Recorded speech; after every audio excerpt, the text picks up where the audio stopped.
why don't we just start there? I mean, people talk about a recession. Not a lot of people talk about the type of recession that we might potentially get. What assumptions are you making in terms of how deep something might be in the U.S.? I mean, it does look like we will be in a technical recession, which essentially means that there will be 2 quarters of negative GDP growth. And the Atlanta Fed GDP Now model is expecting Q2 GDP growth of minus 2.1% after we saw minus 1.6 in Q1. So, of course, I mean, it does look like we are getting into a technical recession. But if you look at a proper recession definition from NFIB, it says it has to be a broad-based decline across all the sectors of the economy over an extended period of time.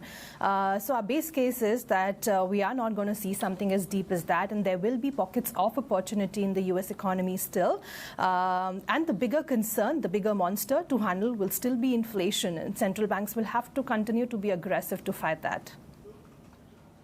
Are we past that? The peak of that story is what I'm wondering. Because one of the things you're pointing out, I want to make this into a T-shirt, by the way. Bonds may become relevant again in the second half.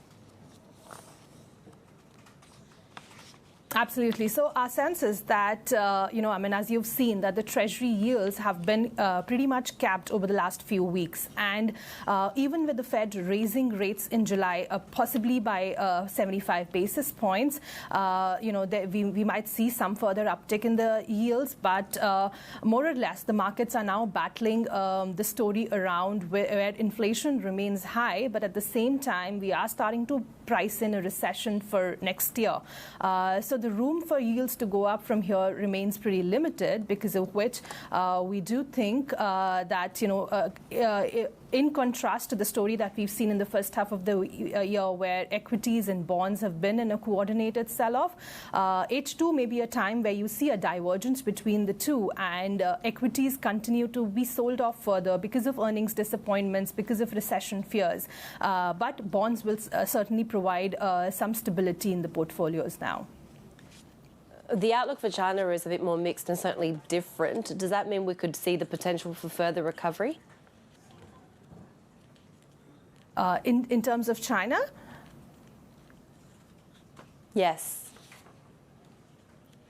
I think, for China markets particularly, we do expect that we have seen the bottom already.